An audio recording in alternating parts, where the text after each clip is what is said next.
Damos provecho a este espacio de vida académica. Permítanme.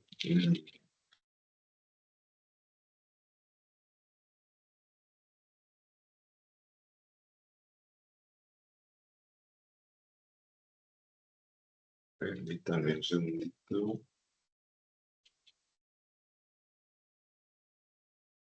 Bueno, primero que todo quiero y queremos, por parte de todo el equipo de la red de marketing sistémico de la especialización en gerencia estratégica de mercadeo, darles la bienvenida a todos a este enriquecedor espacio. Permítanme, me voy a tomar el atrevimiento de irlos deshabilitando si hay ruido de fondo, en el que precisamente el doctor José Emilio pues, nos va a brindar una excelente charla, en este caso sobre todo el tema de negociación, ¿sí? De manejo de criterios objetivos para negociaciones exitosas. Muy importante lo que nos va a comentar el doctor, porque precisamente es un acercamiento a un método de Harvard, ¿sí? Que es un método actualizado, un método innovador, precisamente, que se utiliza pues, en este tipo de negociaciones, qué tipo de criterios, qué tipo de variables son las que se tienen en cuenta y cómo se manejan. Eso es lo que nos va a enseñar hoy el doctor José Emilio. Escuchémoslo atentamente. El doctor José Emilio tiene una amplia experiencia en tecnología, telecomunicaciones, transformación digital. Actualmente se desempeña como Managing Partner en Valenta y cofundador de Zen Tech IA, donde impulsa soluciones de automatización, analítica e inteligencia artificial para optimizar operaciones y acelerar la transformación digital de las organizaciones. Adicionalmente, también participa como profesor invitado en la Universidad Anáhuac de México del Norte, donde comparte su experiencia en la tecnología aplicada en negocios, metodologías ágiles y análisis estratégico. Entonces, el doctor José Emilio, pues como vemos, está precisamente a la vanguardia con todos los temas, en este caso, pues no solamente digamos, la gestión de empresas o la gestión de negocios tradicional, que es un poco el tema de la estrategia, perdón, de lo que es la negociación, sino que además pues está ya en todo el tema de las inteligencias artificiales, de las metodologías ágiles. Entonces, pues es un profe totalmente actualizado, totalmente innovador y pues el día de hoy viene a comentarnos esta muy pertinente información. Permítanme, mientras tanto voy dando un acceso aquí. Listo. Ya te he dado, profe José Emilio, los privilegios para compartir. De pronto revisa si lo puedes hacer.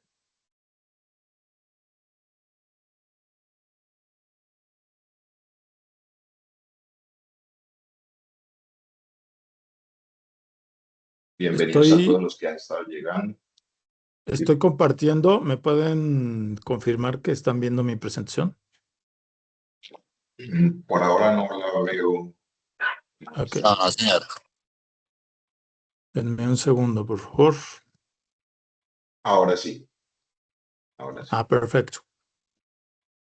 Listo. Bueno, Excelente, profe. Entonces te doy la palabra. Muchísimas gracias nuevamente. y Bienvenido. gracias a ustedes y gracias a la universidad, gracias a Julia, en particular a la profesora Julia Herrera por la invitación. Y es un verdadero gusto poder estar aquí con todos ustedes y poder compartir estos conocimientos. Como ya bien nos comentaron, yo provengo mucho del mundo de la tecnología y hace algunos cuatrimestres en la universidad me hicieron la propuesta de preparar y de dar la materia de negociación, lo cual para mí es bien importante porque los que venimos del mundo de la tecnología, del mundo de la ciencia, la parte de ingeniería, sobre todo las ciencias exactas, pues 2 más 2 normalmente dan igual a 4, ¿no? No hay forma de que 2 más 2 sea un número distinto. Sin embargo, cuando estamos hablando de negociación, entran muchos factores adicionales en donde hay una variabilidad que la hacen una ciencia no necesariamente exacta. El método de Harvard es un método, pues yo diría un método tradicional que se ha ido adecuando a lo largo del tiempo. Y bueno, ahora un poco vamos a tratar de también de poner y de habilitar sobre todo el manejo de criterios objetivos para negociaciones exitosas. Y ahí viene una palabra que a mí me gusta mucho y que vamos a ver más adelante, que es el manejo de datos, ¿sí? El exitoso, el correcto manejo de datos. Bueno, yo empiezo con la presentación. Por favor, si tienen cualquier duda, interrúmpanme en cualquier momento y con mucho gusto lo revisamos. Creo que al final va a haber una sesión de preguntas y respuestas de cualquier manera. Entonces, el método habla de la negociación por principios. Distingue dos tipos de negociaciones. La negociación tradicional, que son las posiciones, es lo que Harvard le llama suma cero, y es donde una persona llega a negociar con otra con una postura, ¿no? El ejemplo clásico es el arrendador y el arrendatario. Entonces, uno quiere imponer una renta más alta y el otro lo que está buscando es que la renta no suba porque él la tiene que pagar. Entonces, esa negociación es una negociación desde un punto de vista de posturas y pues es una suma cero porque lo que gana alguno de los dos lo pierde directamente el otro. Y aquí la invitación es irnos hacia la parte de principios. A mí me gusta mucho este slide que estamos viendo. La base, digamos, de este Partenón es lo que se le llama el MAN o el BATNA. En inglés, BATNA es el Best Alternative to a Negotiated Agreement. Hay cuatro pilares que vamos a ir revisando cada uno de ellos. El primer pilar tiene que ver con las personas. Cuando hacemos una negociación, negociamos con personas y aunque el objetivo no es directamente la persona, sí tenemos que hacer ciertas consideraciones sobre la persona. El segundo tema súper importante, el segundo pilar de esta negociación por principios, son los intereses. Y es como la parte de abajo del agua de un iceberg, en donde si bien la postura que tiene la persona al tratar de negociar es muy específica, muy rígida, los intereses nos pueden ayudar a hacer una mejor negociación.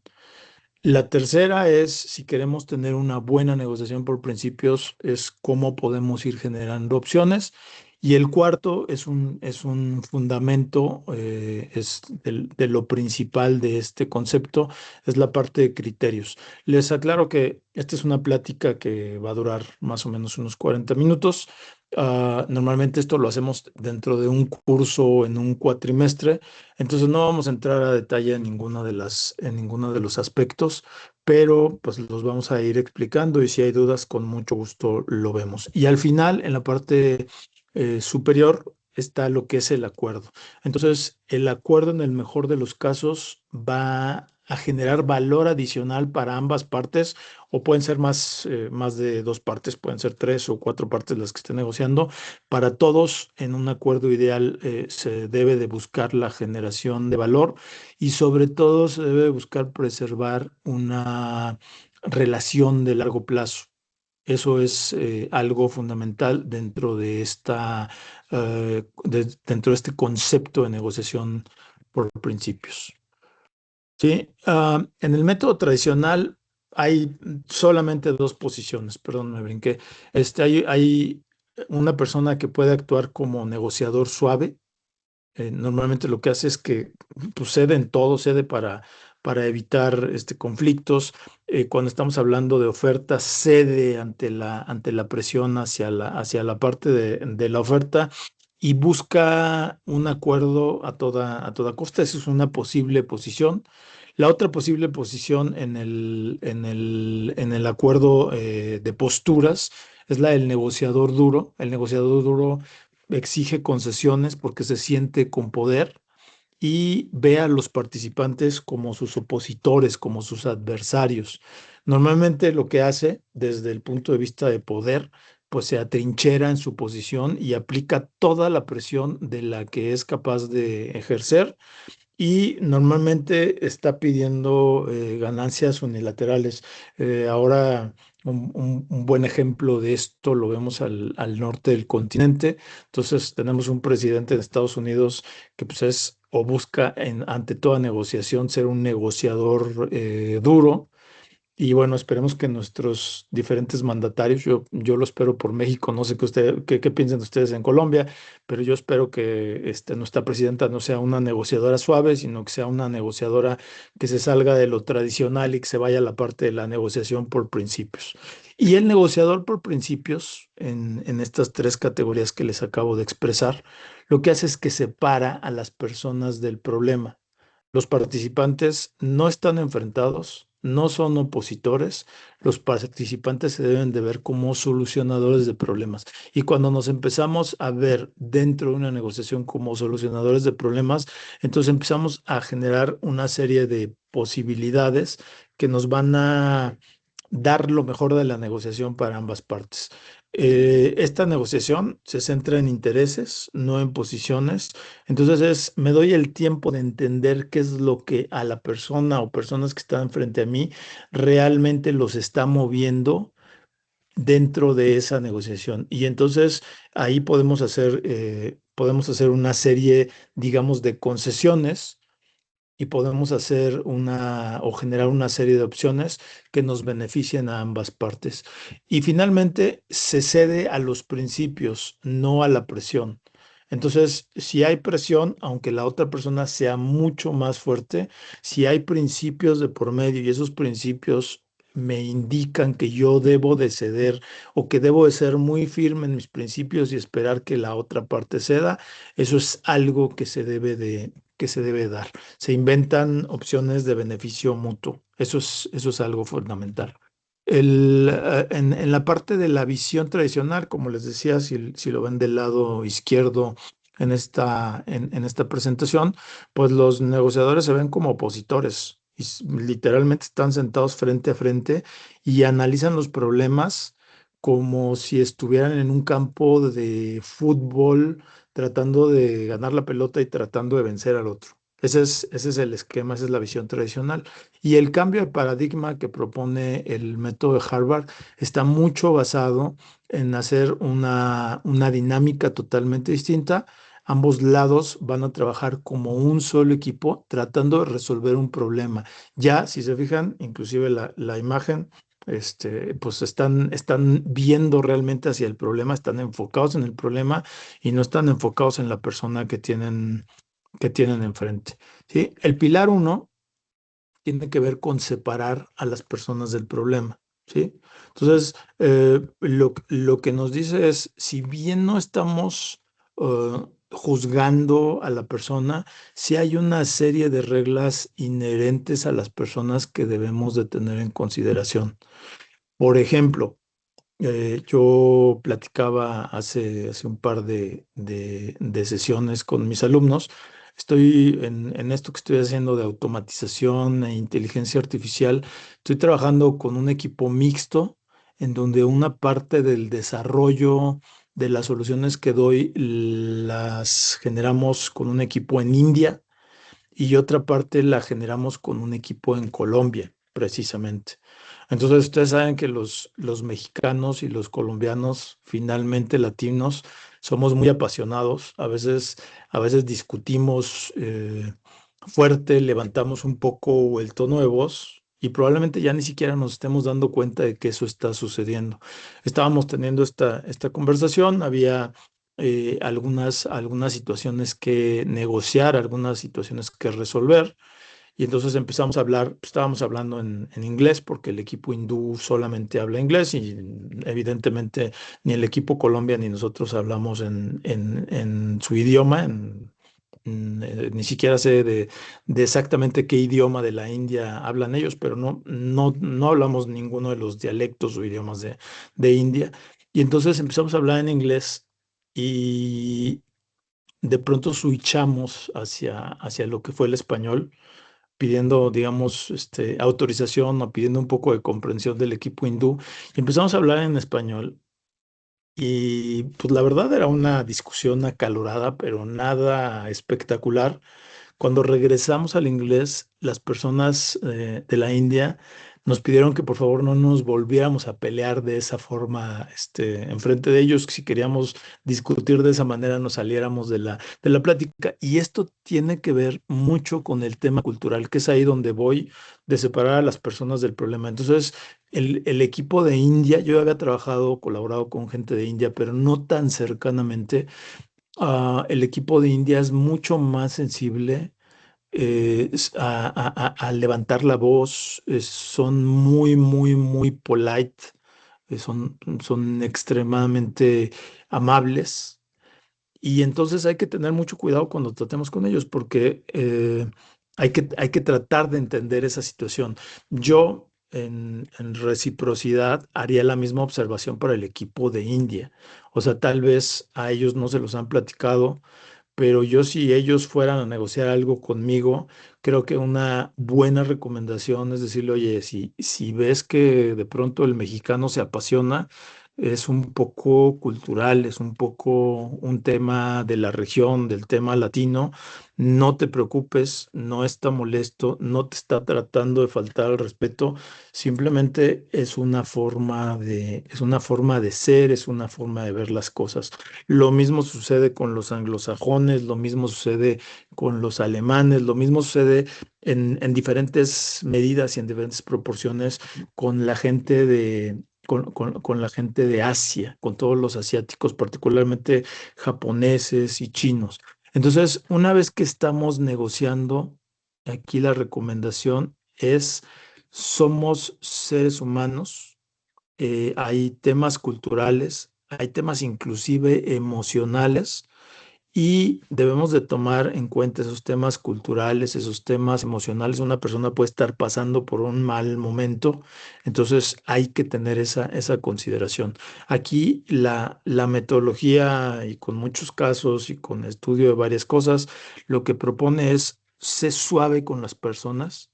Entiende de manera activa las emociones de la otra persona y si no es un buen momento, inclusive pospon la decisión, pospon la negociación a un momento que sea adecuado, pero sé súper duro con el problema. Hay que ser implacable en el análisis de los hechos, hay que ser implacable con las métricas, los números no mienten y ahí sí nos vamos un poco hacia la parte, digamos, exacta, hacia la parte científica, hacia la búsqueda de soluciones técnicas. Este es el primer pilar. Me detengo si quieren un momento aquí. No sé si tengan alguna duda, comentario que quieran hacer.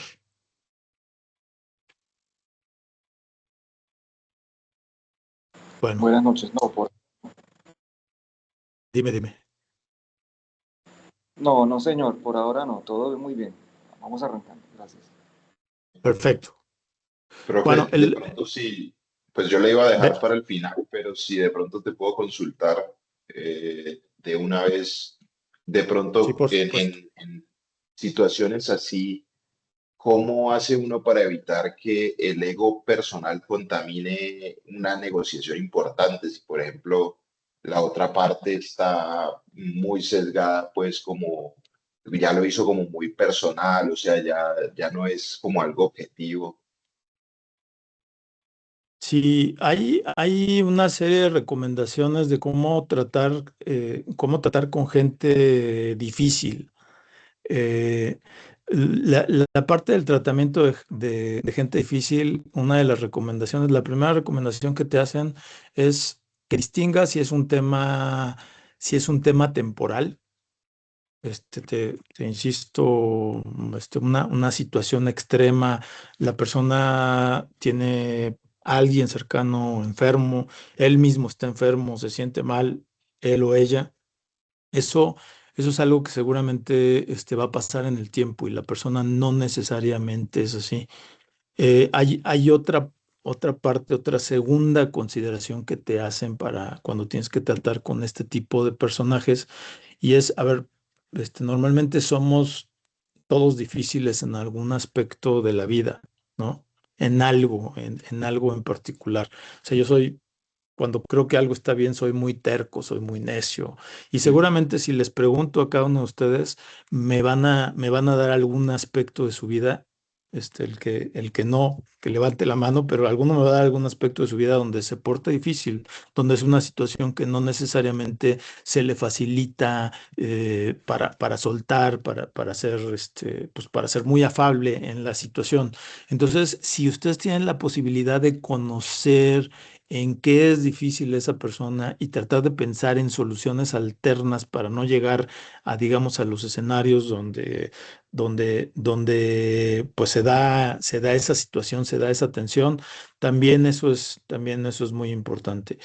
Y bueno, hay varias técnicas más, pero por cuestión de tiempo, la última técnica que proponen es, oye, si de plano es una persona que no puedes ver ni en pintura, que ya no te puede ver ni en pintura, donde están muy, muy peleados y existe la posibilidad de cambiar al negociador, ya seas tú o ya sea la otra persona, a solicitarlo, también eso es algo que puede llegar a ser válido. Esa es una forma, ¿sí? Pero hay que lidiar con eso y hay que entenderlo. Y la otra recomendación que siempre te dan es nunca te lo tomes personal, no lo veas como algo personal, no lo veas que está sucediendo solamente contigo. Normalmente las personas que son difíciles con todo el mundo. Sí, si tienen ahí alguna rencilla personal, esa es otra cosa, pero cuando es una persona que es difícil en algo, difícil con los números, difícil de convencer, es difícil con todo el mundo. Entonces no es un tema personal, muchas veces lo que más nos conviene es verlo como una característica de su personalidad. También uno que me parece muy importante es los interlocutores.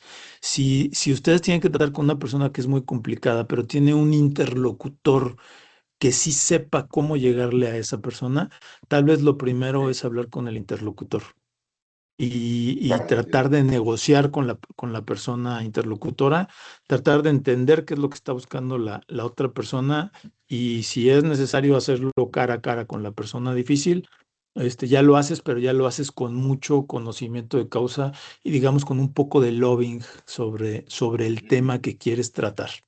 Esos son algunos de los consejos que se dan. excelentes consejos. Muchísimas gracias, profe. Muy amable. Muy bien. Paso al segundo pilar, es descubrir los intereses subyacentes. Y aquí era lo que les platicaba del iceberg. Entonces, en las posiciones, cuando uno va a pedir un aumento de sueldo, uno dice, oye, exijo un aumento de sueldo del 20%, aquí es el ejemplo, o renuncio. La verdad es una postura muy, muy rígida. Y es muy probable que pues, la persona, si el que lo recibe no lo recibe de manera correcta, no creo que le vayan a subir el 20%. Al menos aquí en México los aumentos de sueldo no se dan así, a menos cuando lo hacen crecer a uno de posición y asciende dentro del organigrama, pero de otra manera es muy, muy complicado un aumento del 20 o del 30 o de lo que sea, ¿no? Lo que hay que entender en este caso, y aquí un poco lo que ponen es el ejemplo del jefe. El jefe tendría que entender por qué razón la persona exige un aumento de sueldo del 20%. Y si no le puede dar el aumento de sueldo del 20%, lo primero que tiene que pensar es una persona la que me lo está pidiendo, que quiero que se quede dentro de la organización, o a lo mejor hasta es una oportunidad de que alguien que no quiero, que no funciona correctamente la organización se vaya. Si es alguien que sí quiero, ¿qué más le puedo dar? Entonces, ahí hay que entender muy bien. Miren, yo vengo yo soy generación X. Muy seguramente ustedes son o millennials o senials. Entonces, hace algunos años alguien me hizo llegar un libro, yo tenía un grupo de personas a mi cargo, me hizo llegar un libro con un caso muy, muy interesante. Fue como una indirecta, pero lo he tratado de aplicar. Y es el caso de una gerente de proyecto en Estados Unidos que se lleva a sus project managers a un proyecto muy, muy importante fuera de su ciudad de origen. Entonces están fuera de la ciudad de origen, hacen un excelente trabajo Y entonces el gerente de proyecto, el jefe de la misión, decide que les va a dar un premio. Y entonces él decide que los va a llevar a cenar a un restaurante fancy y lujoso de la ciudad donde están trabajando ya en los últimos días o probablemente el último día. Y entonces la gente no se pone eufórica como él pensaba que se iban a poner. Entonces tiene la confianza de acercarse con alguno de ellos y lo que le dicen es que para nosotros esto no representa un premio, inclusive representa un poco de castigo porque el restaurante es elegante, entonces hay que ir muy de vestir con corbata y con ciertas cosas que se acostumbran X, y eso para mí no es un premio, eso para mí, pues no, yo entiendo que no es un castigo, pero no lo veo como un premio. Entonces, un poco en los intereses, hay que ver qué es lo que le interesa a la otra persona, cuáles son las motivaciones de la otra persona y entonces buscar hacer eso. Entonces, la conclusión que traía esto es, oye, pues a esta generación, a estas nuevas generaciones, les gusta, por ejemplo, los temas de poder trabajar desde casa. Eso es algo que es muy importante para ellos porque no pierden tiempo en el tráfico. Les interesan, tal vez en vez de llevarlos a un restaurante muy lujoso, les puedes dar un día libre en la ciudad que tal vez no han visitado porque pues, han tenido mucho trabajo y han tenido que estar trabajando hasta altas horas de la noche y tal vez en ese día libre ellos se puedan mover y puedan disfrutar y eso lo van a ver como un premio. Entonces, en esta interpretación de intereses, pues es muy importante la sensibilidad que tiene la persona que está negociando para entender los intereses de la otra persona. Aquí estamos hablando de intereses personales. Aquí en el ejemplo que les puse son intereses personales. También hay que ver cuando hay intereses corporativos de por medio. Entonces, en los intereses corporativos, a veces las empresas están preocupadas por ciertas cosas, por ciertos aspectos financieros, por ciertos aspectos inclusive hasta de reputación, y entonces, tal vez cosas que no cuesten mucho, que a mí no me importen, pueden ser de mucho beneficio y las puedo poner sobre la mesa y no me van a costar absolutamente nada. O sea, simplemente es algo que yo lo doy por hecho, pero que la otra persona o el otro grupo de personas o la otra compañía sí aprecia. Y entonces, si tenemos eso en cuenta durante la negociación, podemos empezar a generar mejores opciones. Resumen, para esto del aumento de sueldo, no todo ese 20% de aumento de sueldo tiene que ser aumento de sueldo. Tal vez puedo negociar, no sé cómo estén ahora en Colombia, sobre la parte de la asistencia a los trabajos. Aquí en México, muchas empresas en pandemia, como sucedió en buena parte del mundo, nos fuimos a las casas, estuvimos trabajando desde casa, estuvimos trabajando remoto. La gente le encontró el gusto al trabajo remoto, acomodamos nuestros temas de espacio, nuestros temas tecnológicos. Ustedes lo recordarán seguramente, pero pues había de pronto temas de donde no había suficiente ancho de banda y entonces la comunicación era muy mala. Entonces ya arreglamos todo eso. Y ahora las empresas lo que quieren es regresar al lugar de trabajo y pues hay mucha gente que no le gusta, hay mucha gente que prefiere estar trabajando remoto. Ciudad de México, no sé si lo hayan escuchado, pero Ciudad de México tiene como 24 o 23 millones de habitantes en Ciudad de México y zona conurbada. Entonces es un caos total y absoluto todos los días del año, incluyendo sábados y domingos. Aunque parezca extraño, hay horas de sábados y domingos que también está muy, muy concurrida la ciudad en cuanto a autos y todo esto. Y entonces la gente no quiere moverse de su casa, quisiera quedarse a hacer home office. Entonces una muy buena negociación que se puede dar en estos casos es, oye, pues te ofrezco un día más de home office. Y eso es oro molido para mucha gente, me consta. ¿Sí? No sé si tengan dudas en este segundo pilar.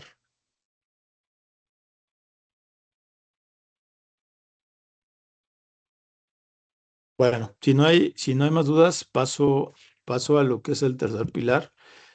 Con los dos primeros, entendiendo los dos primeros, es, perdón, alguien abrió el micrófono.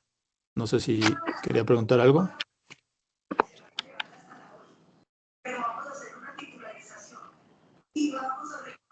Nelly tiene Nelly dudas. Patricia, Pronto. he abierto el micrófono. Nelly Patricia. Puedo hacerlo. Ok. Bueno, el tercer pilar tiene que ver con inventar opciones antes de decidir. Entonces, la parte de inventar opciones tiene mucho que ver con el haber podido entender correctamente las necesidades del otro. Se da de manera muy natural esto que les acabo de decir. Me vienen a pedir un aumento de sueldo. La negociación es un aumento de sueldo del 20%. Yo no tengo presupuesto para dar un aumento del 20%. A lo mejor puedo dar un aumento del 5%, pero lo que sí puedo hacer es tal vez relajar algunas de las condiciones actuales, como por ejemplo esto que les estoy platicando. Aquí en México nos sucede mucho, por ejemplo, las mamás. Cuando tienen a un bebé, a veces necesitan tiempo para, pues no sé, para ir a las ceremonias. También los papás, ¿eh? También les sucede a los hombres, pero bueno, de pronto seguimos siendo un poco tradicionalistas en ese sentido. Y también cuando los bebés están muy chiquitos, por ejemplo, para amamantar y para todas este tipo de situaciones, el ser flexible, el proporcionar ese tipo de flexibilidad es: no doy aumento de sueldo porque no tengo presupuesto, es imposible que lo dé, no está dentro de mi alcance, pero sí puedo dar ciertas concesiones si la persona lo amerita. Y podemos entonces inventar un paquete de opciones en donde yo digo: oye, pues renegocio tu estancia con nosotros de la siguiente manera. Y entonces no te puedo dar el 20% que pediste, pero te puedo dar este 5% más estas tres o cuatro cosas que a ti te interesan mucho, que a ti te son muy importantes y que pues para la empresa o para el dueño de la empresa no son realmente algo muy, muy complicado. Aquí separe la creación de la evaluación.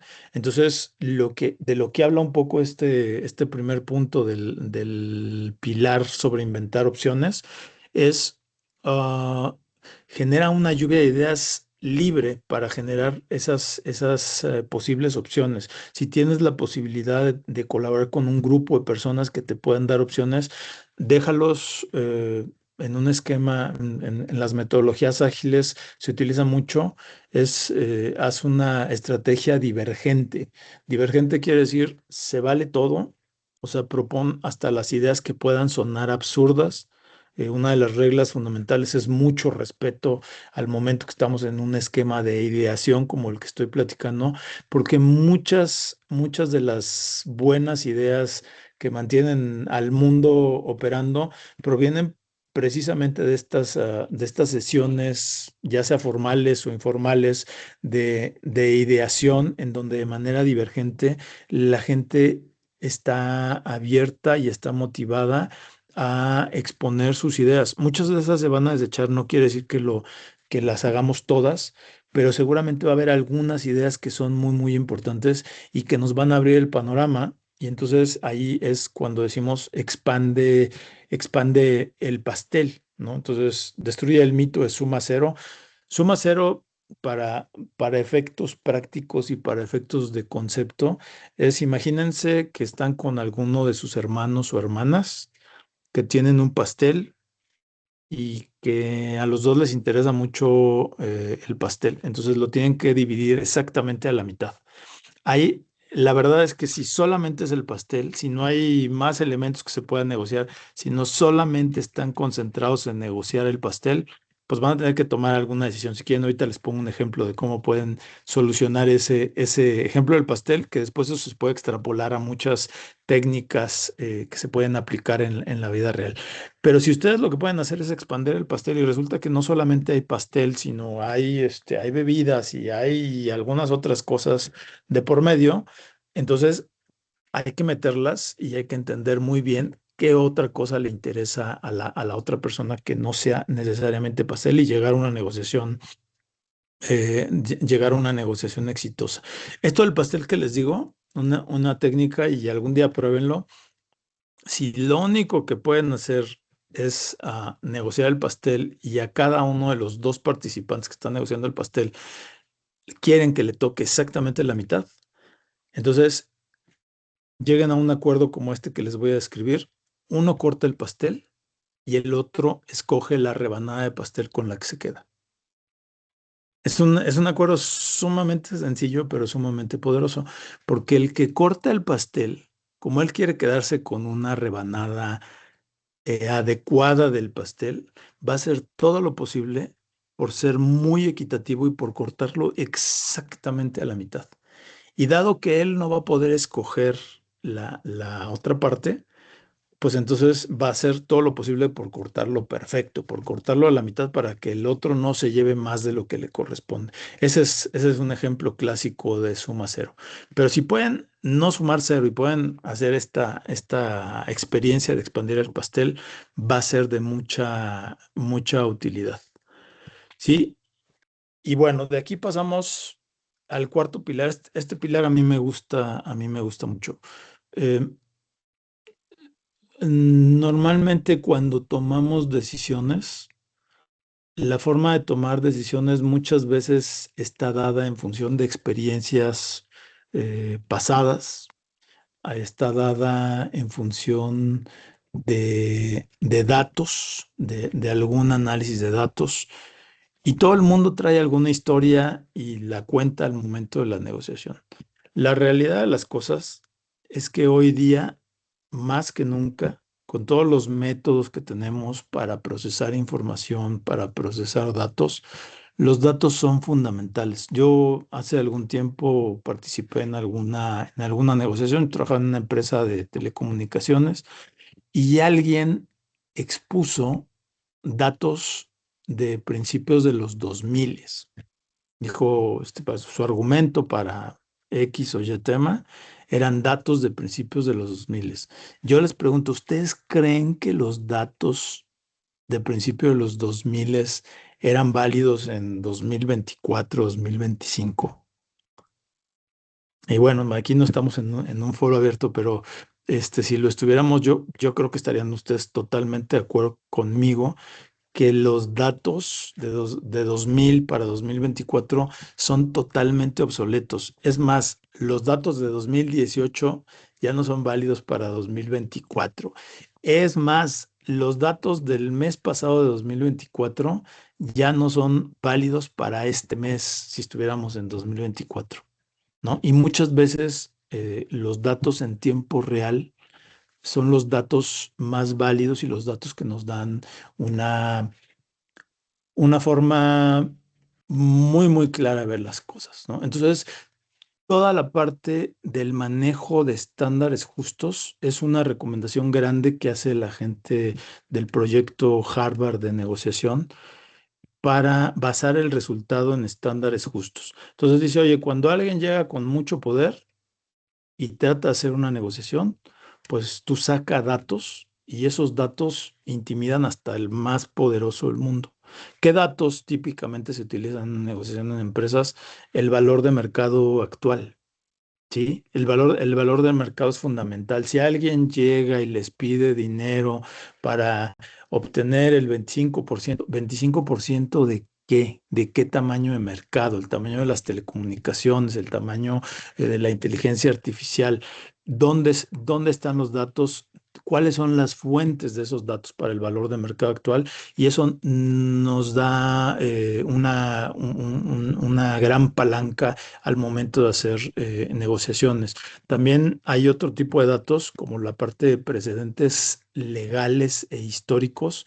Y en lo histórico, bueno, sí se vale irse un poquito más hacia atrás, pero sí hay que estar muy, muy frescos sobre los temas de la regulación. Las regulaciones, no sé cómo les pase en Colombia, aquí en México tenemos la norma oficial mexicana, es como una agencia reguladora que emite normas. Entonces se abrevia NOM. Entonces, la NOM 135 habla de la forma en que se comercializan los servicios de telecomunicaciones en el país. Entonces, obliga a los proveedores de servicios de telecomunicaciones a presentar una factura con un desglose de voz, con un desglose de datos y una serie de cosas. Bueno, eso es fundamental en cualquier cosa que se esté negociando, es fundamental. Otro dato que también es súper importante son el tema de los costos. Entonces, las empresas al empresario, si ustedes hablan con un empresario, le interesan para su negocio tres cosas y tal vez una cuarta. Entonces, la primera es incrementar sus ingresos. La segunda, disminuir sus costos. Evidentemente, cuando hablo de incrementar ingresos, es incrementar ingresos sin aumentar costos, porque si no, no tendría chiste, ¿no? Entonces, quiero incrementar mis ingresos manteniendo los costos lo más fijo que se pueda. Quiero disminuir mis costos sin decrementar ingresos, eso es evidente. Y de ahí llegan a la cifra mágica que se llama EBITDA, eh, Earnings Before Income Taxes, Depreciation and Amortization. Y esos son los tres, digamos, factores que le interesan a las empresas. Entonces, si ustedes están negociando internamente dentro de la empresa que les otorguen fondos para hacer un cierto proyecto, la mejor forma de negociarlos es demostrando y convenciendo, no con números alegres, sino con números realistas, cómo van a afectar cualquiera de esas tres variables, que son los ingresos, aumentarlos sin aumentar costos, los costos, disminuirlos sin disminuir los ingresos, y eso, la consecuencia se llama EBITDA, Earnings Before Income Taxes and Depreciation and Amortization. Y finalmente, también hay una cuarta que es importante y pues, son los temas regulatorios. Si la regulación los obliga a hacer cierto cambio o cierta situación, pues eso forzosamente también está como una base de negociación, y eso es algo muy importante que va a ser muy apreciado dentro de las negociaciones internas. Y finalmente, la parte de la opinión de los expertos independientes. No sé cómo se manejan en Colombia. Aquí, por ejemplo, están el Big Four de consultoría. Entonces, en el Big Four de consultoría está Deloitte, está Ernst Young, está KPMG y está Accenture. Y estas cuatro empresas, pues son muy cotizadas. ¿Perdón? ¿Algún comentario? Creo que se abrió un micrófono. Entonces les decía, estas cuatro empresas son muy cotizadas, porque no es lo mismo que Emilio Rojo, con la experiencia de Emilio Rojo, de algunos pocos casos, haga una propuesta, a que esa propuesta venga respaldada por metodologías probadas, no solamente en Latinoamérica, sino en el resto del mundo, y probadas en cientos de casos. Entonces, las opiniones de los expertos independientes son de mucha utilidad, de mucho peso, cuando se trata de hacer una negociación. Aquí viene una regla de oro, dice: formule cada tema de debate como una búsqueda conjunta de criterios objetivos, ceda a la razón y a la evidencia, nunca a la presión táctica. Entonces, si con evidencia, si con temas de estándares objetivos nos demuestran que no necesariamente lo que nosotros estamos diciendo es lo adecuado, sí podemos ceder, sí se vale ceder, porque nos están dando evidencia. La presión táctica es inaceptable en las negociaciones, nunca cedan ante presión táctica. No sé si hasta aquí tengan alguna duda o comentario. Sí, una consulta, José. Buenas noches. Cuando usted habla de presión táctica, es una expresión, digamos, muy, muy a qué define eso, si eso es un tema más que todo como tratar de cerrar la venta con prontitud. ¿En qué contexto de ejemplo podría ser? Yo te puedo dar un ejemplo. A ver, no sé si seguramente lo conocen. Carlos Slim. Carlos Slim tiene inclusive una operación de telecomunicaciones en Colombia. Creo que es Claro la empresa.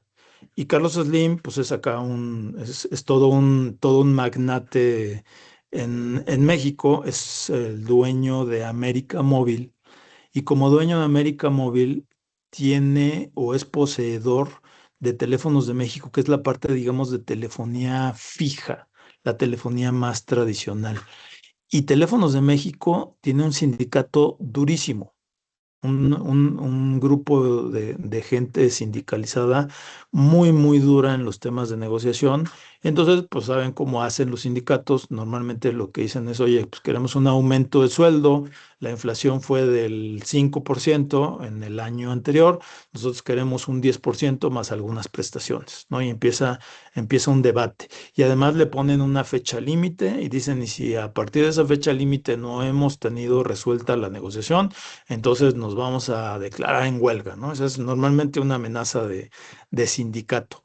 Bueno, los sindicatos, la presión táctica, los sindicatos tienen 10 negociadores, ¿no? Y se los digo porque alguna vez participé en algo parecido a esto que les voy a describir. Entonces, entran a hacer la negociación del incremento salarial de un año por medio del contrato colectivo de trabajo, entran a una sala y ustedes ven a las 10 de la mañana 4 abogados, 4 representantes del sindicato.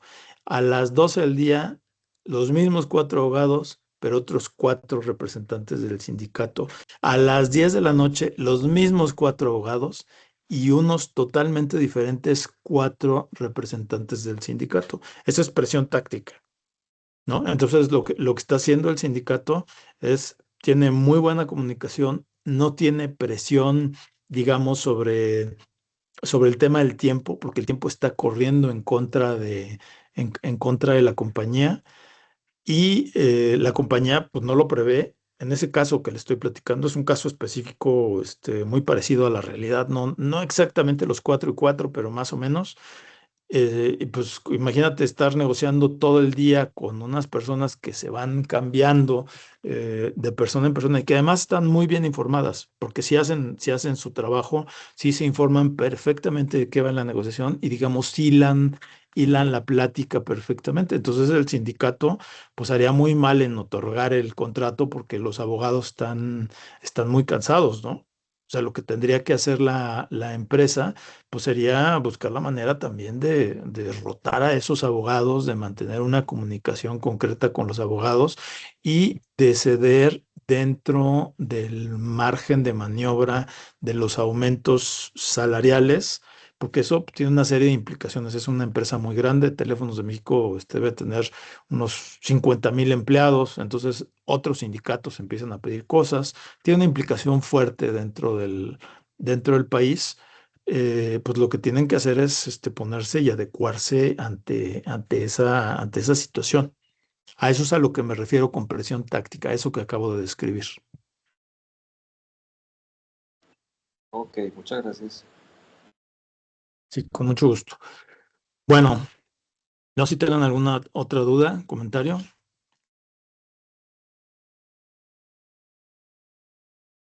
Bueno, aquí él habla un poco de las evidencias o de los criterios de marketing, el valor de mercado. Es fundamental el valor de mercado.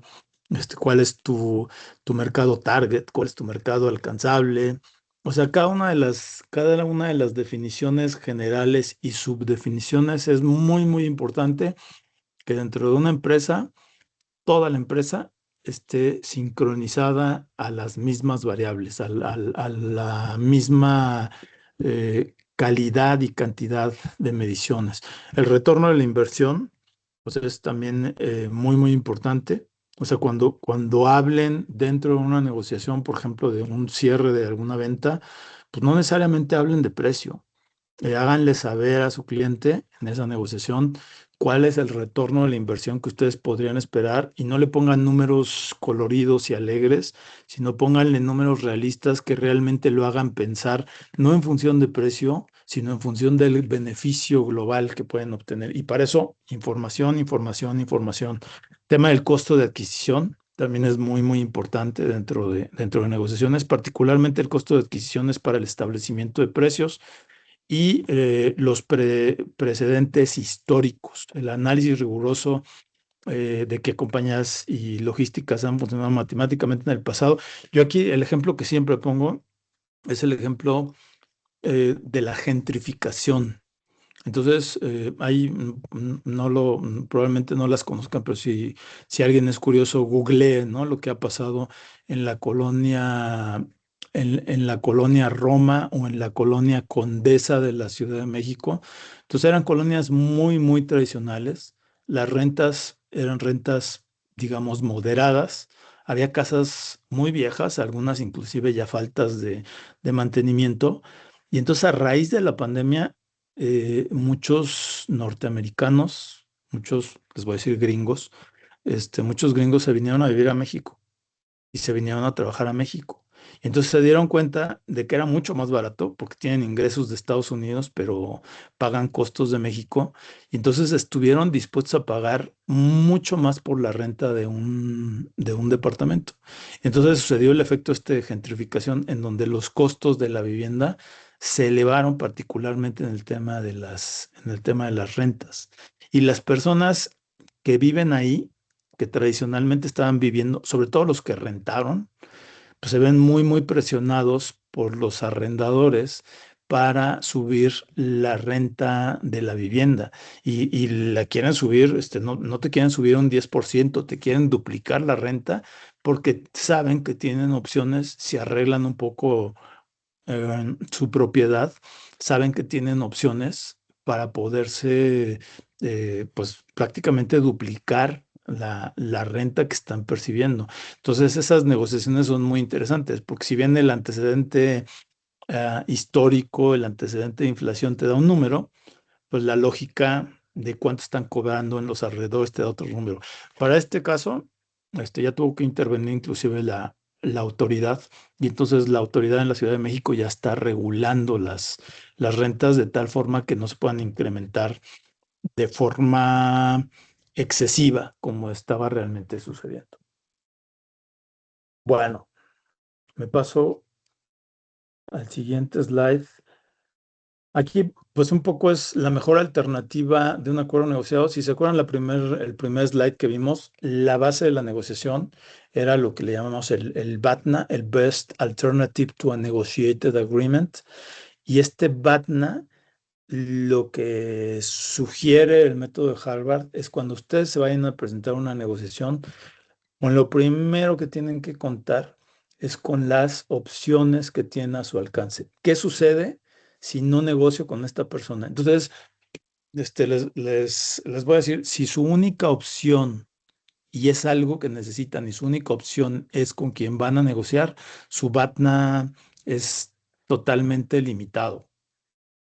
Si ustedes van a negociar y tienen otras 10 opciones que pueden sustituir el elemento que se está negociando, ustedes están muy bien, pero deben de entender dos cosas fundamentalmente. La primera de las cosas es cuál es su BATNA, el propio, el interno, ya sea de su compañía o personal o como lo estén haciendo. Si van a negociar con su jefe un trabajo y le van y le dicen que el 20% se van de la compañía, realmente deberían de tener un trabajo fuera de esa compañía ya asegurado y listos para moverse.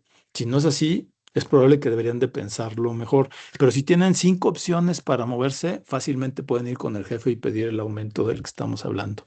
Y también el jefe, y eso es la segunda parte de la sugerencia, debe estar muy, muy consciente de cuál es el BATNA de la persona. Entonces, si el jefe sabe que es una persona muy valiosa, y que esa persona tiene seguramente varias opciones y él la quiere mantener dentro de su estructura, va a tener que hacer y va a tener que ceder cosas. No hay forma de que lo haga distinto. Si él sabe que tiene pocos elementos de negociación, es muy probable que no ceda, que se ponga muy, muy duro. Entonces, la base del Partenón, de las 4 pirámides, de las 4 columnas que vimos soportando la negociación es precisamente el BATNA. Lo repito, es Best Alternative to a Negotiated Agreement. Sí, creo que por tiempo, ya son las 7. ¿Cómo vamos en tiempo? Si me pueden decir, ¿sí tenemos un poquito más de tiempo o? Sí, profe, no hay afán. Ok, entonces, aquí lo que vemos es un ejemplo, lo vamos a revisar con una aplicación que se llama Julius. Ahorita les platico de qué se trata. y es la típica negociación hacia el interior de una compañía. Entonces, el grupo de ventas pelea por inventario. En este caso está peleando por inventario para el segundo cuarto. Estamos pensando que se acaba de terminar el mes de marzo, que va a entrar abril y que quiere inventario. ¿Ustedes qué creen que esté pidiendo ventas de inventario? Vamos a asumir que tienen 5 productos, cinco SKUs. SKU, para, pues, si no están relacionados con el término, es Stock Keeping Unit. Es lo que representa el código de barras que pasamos en el supermercado y que automáticamente nos da el precio y nos da el nombre del producto. Vamos a asumir que tiene cinco SKUs disponibles. Bueno, pues la gente de ventas, y eso es el clásico, la gente de ventas está siendo recompensada dentro de la organización por las ventas totales que realice. No importa si la gente de ventas no le importa el tema del capital de trabajo, no le importan los financieros, no le importa la obsolescencia. Ellos lo que quisieran tener, si fuera posible, nunca es posible, pero si fuera posible, sería inventario infinito para ofrecer de lo que quieran y cuando quieran los clientes. Y si se queda, pues no importa, porque ellos los miden por ventas, no los miden por el tema de inventario. Sin embargo, si se van a la otra cara de la moneda, en la otra cara de la moneda está el equipo de operaciones y finanzas. Entonces, al equipo de finanzas, pues le preocupa mucho tener inventario obsoleto porque son pérdidas para la compañía. Le preocupa mucho que el inventario esté mal distribuido. Yo ponía el ejemplo, espero que sea todavía un ejemplo adecuado. De pronto me salgo de los parámetros actuales, ¿no? Ya les dije, yo soy generación X. Entonces, les decía, o le platicaba a alguien el otro día, es el ejemplo del niño gordito, ¿no? Entonces, imagínense qué es lo peor que le puede pasar a un niño que está pasado de peso, que esté desnutrido, ¿no? O sea, tiene peso de más, pero le faltan nutrientes y entonces el médico lo califica como que no está nutrido. Entonces lo que hace la gente de ventas dice, pues sí, sí tengo mucho inventario, pero tengo el inventario de lo que no quiere la gente. Tengo el iPhone 17 Pro Max, gris, pero no lo tengo en Rose Gold, que es el que todo el mundo está demandando, ¿no?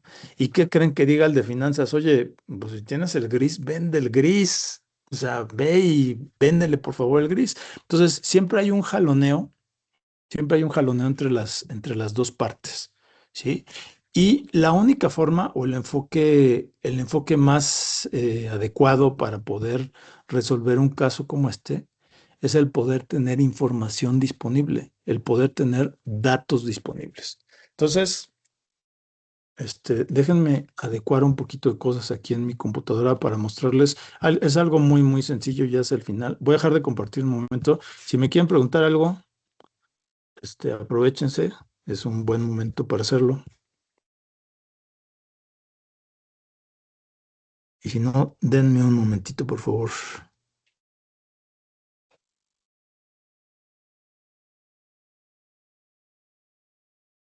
Y me pongo por acá.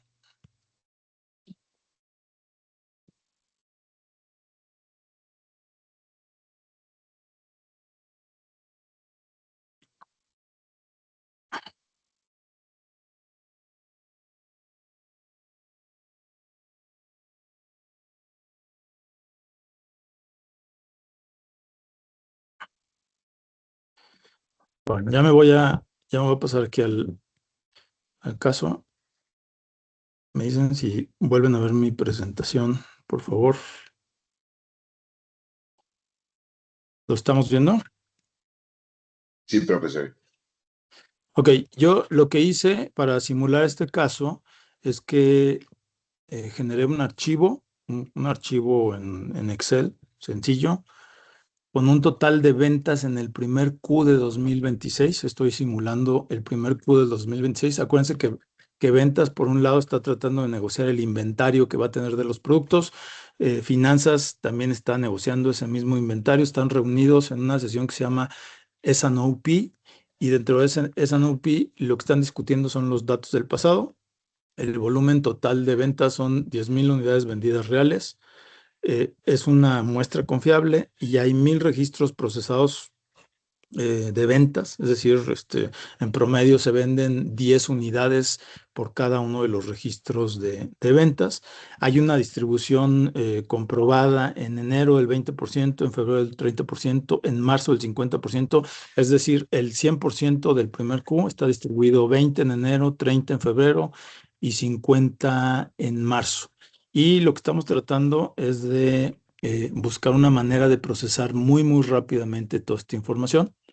Aquí un poco les pongo los criterios técnicos. ¿Conocen la teoría del caballo muerto? Se ha puesto mucho de moda.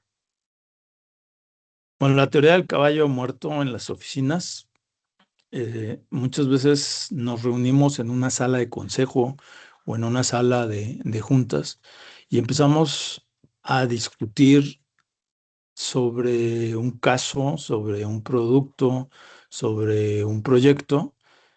Entiéndase, la analogía es con el caballo y ese producto, proyecto, entiéndase, el caballo está muerto y no sabemos que está muerto. Normalmente por eso discutimos. Algunos sí saben que está muerto y entonces inclusive ahí si ven está tratando de hablar del plan para revivir al caballo y por ahí el de recursos humanos levanta la mano y dice, ¿saben qué? Yo lo que sugiero es que demos un curso de resucitación de caballos porque me encontré un gurú en no sé dónde que sabe resucitar caballos. Es una pérdida miserable de tiempo en las compañías, ya sea por tratar de hacer cosas que ya no tienen remedio o por carencia de información, que es aún peor, carencia de información que nos diga que lo que estamos tratando de mejorar, pues ya prácticamente se fue a pique y ya no existe. Entonces es cómo hacemos con datos reales para tomar las mejores decisiones. Entonces aquí en el ejemplo, les platicaba, son 5 productos. En mi ejemplo, el producto uno tiene un precio de 100 lo que quieran, dólares, pesos mexicanos, pesos colombianos, lo que sea, y tiene un costo logístico del 45%. El producto 2 tiene un precio de 300 con un costo logístico del 30%. El producto 3 de 400 con un costo logístico del 50%.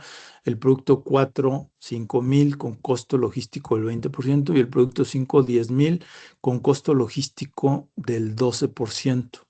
Entonces, si ustedes le preguntan a ventas qué quiere vender, seguramente va a querer vender de lo que más tiene.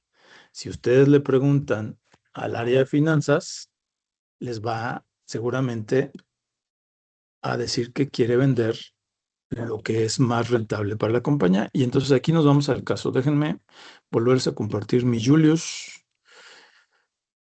Perdón por los brincos, pero bueno, así es esto. Me dicen si ya están viendo Julius. Aquí dice Julius. Sí, señor. Perfecto. Yo hice una carga de un archivo con las características que les mencioné. Y este archivo tiene una serie de datos, información. Déjenme. Ay, que se vuelva a cargar esta cosa. Bueno, déjenme recargarlo. Es lo malo de.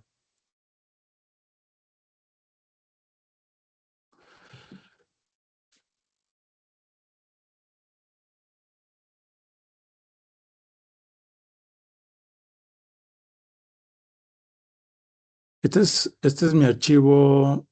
Este que están viendo aquí es mi. Perdón, este no es. Déjenme. Voy.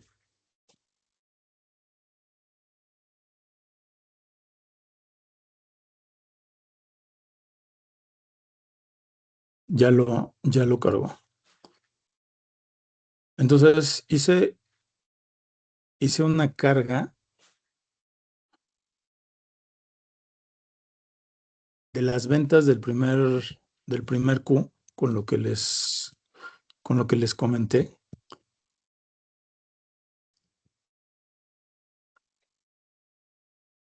Y entonces, por ejemplo, aquí yo yo hice, déjenme mostrarles el archivo. Ay, es que esto se desorganiza un poco, pero bueno. El archivo que está cargado para esto es este archivo, ¿sí?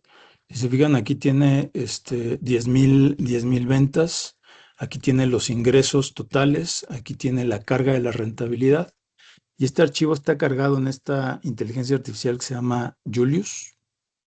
Entonces, a Julius lo que le podemos hacer es una serie de preguntas sobre ese archivo con 10,000 ventas y 1,000 registros, y le puedo preguntar, por ejemplo, cuál es la rentabilidad del producto para el primer Q.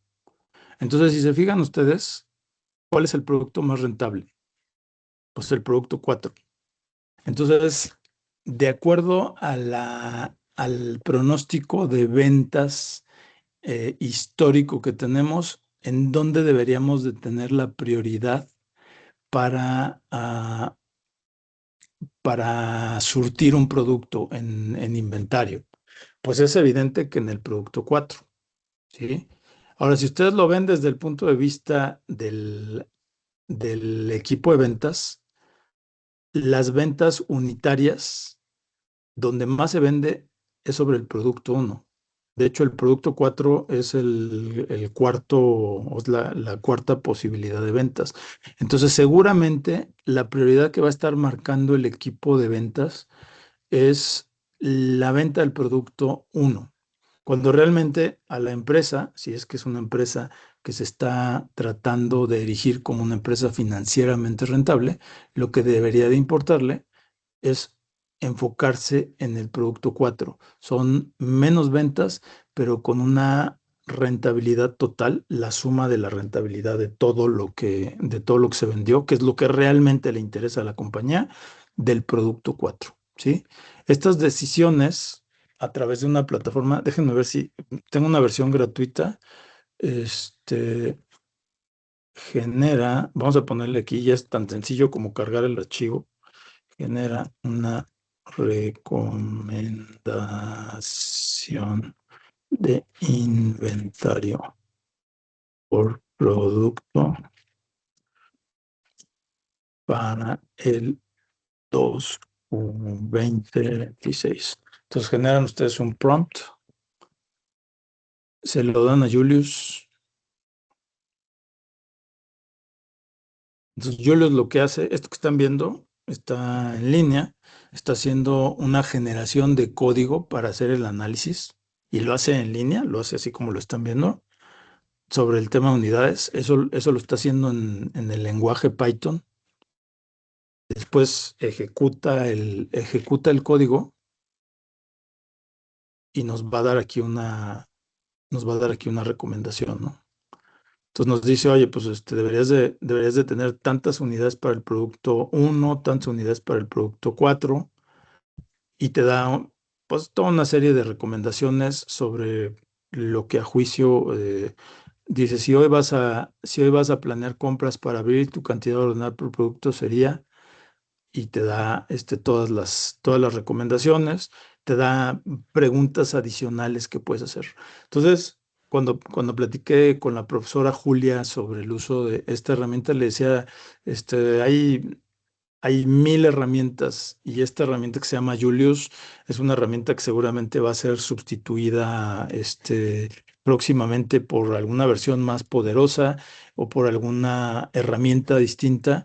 Lo importante no es la herramienta, lo importante es que sepamos que a través de mecanismos de machine learning, inclusive a través de aplicaciones de inteligencia artificial generativa, es posible generar toma de decisiones muy, muy rápido. Ustedes vieron lo que le hice como prompt y lo que le pregunté específicamente, y pues aquí me da una solución, digamos, muy, muy rápida, que cuando estás en una sala de juntas no le tienes que ir a pedir a tu equipo que haga cálculos y que se meta al Excel y que busque, lo puedes programar de una forma muy, muy coordinada por ti mismo.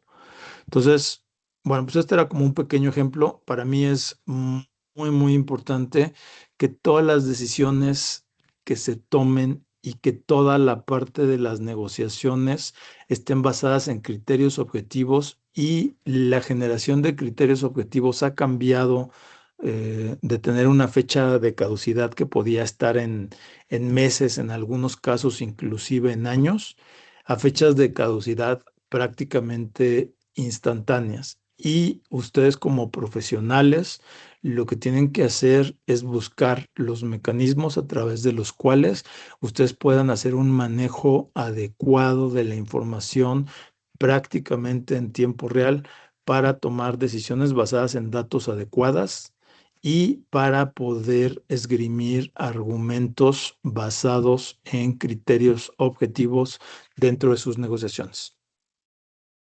Bueno, me detengo aquí. Ese era el ejemplo que les quería poner. No sé si tengan alguna duda, comentario.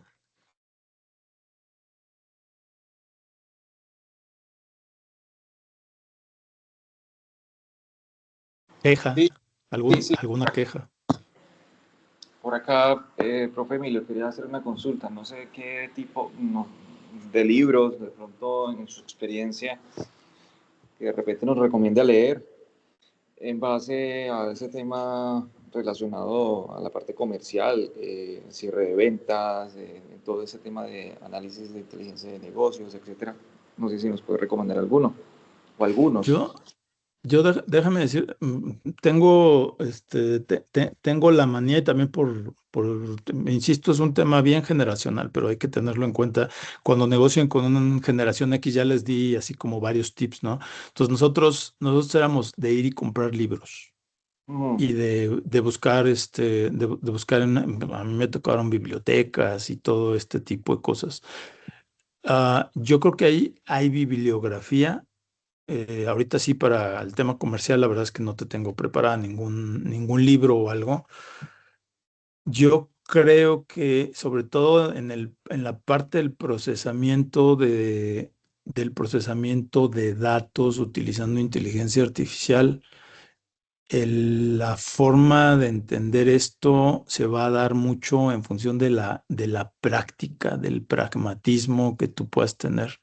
Entonces hay una serie de teorías, ahí seguramente tus profesores en la parte comercial te podrán dar una mejor guía, mm, pero eso llevándolo al pragmatismo es que vayas sensibilizando con las diferentes aplicaciones que hoy día están disponibles, cuál de esas aplicaciones te da respuestas más certeras, cuál de esas aplicaciones está más cerca de lo que tú estás buscando y se adecua más a tu estilo de trabajo. Creo que es un poco por ahí mi respuesta. ok, vale, vale.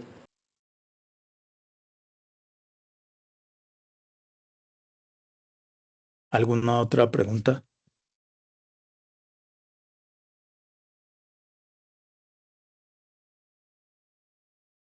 Si no hay más preguntas, pues creo que con eso podríamos dar por terminada esta sesión.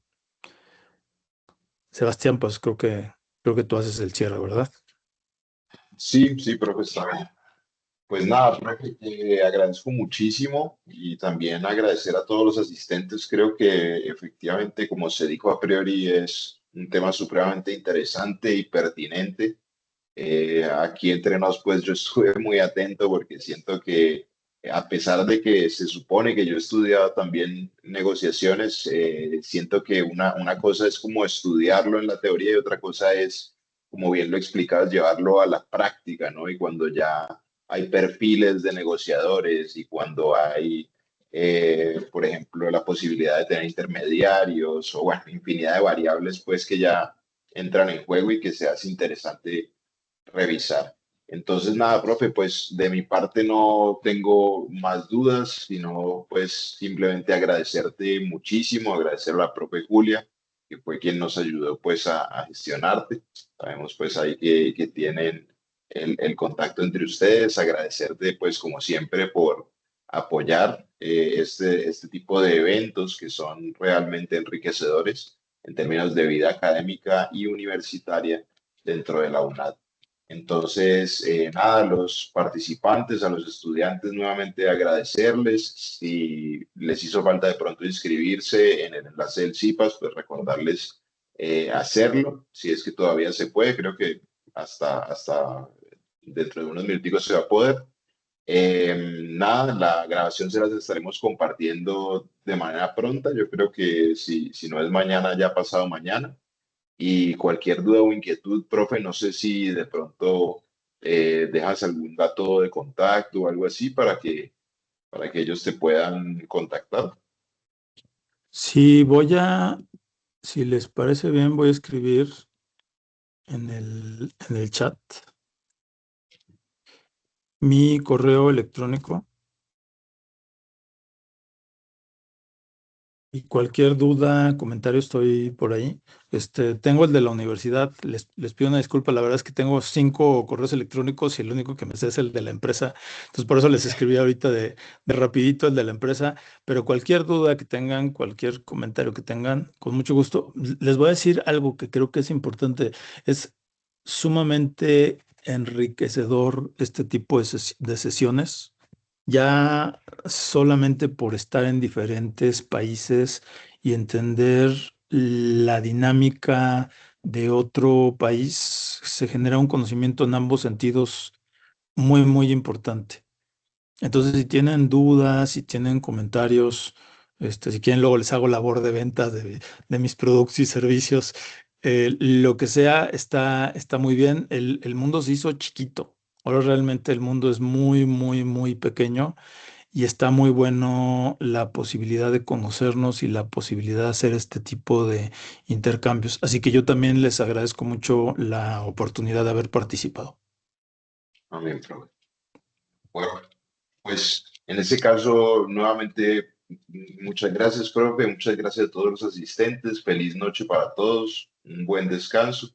Cualquier cosa ya ahí tenemos el contacto del profe. Si tenemos alguna duda o alguna inquietud o queremos pues dar un seguimiento a este tema. Feliz noche para todos. Un saludo. Gracias. Bye. Gracias. Muchas gracias a todos. Feliz noche.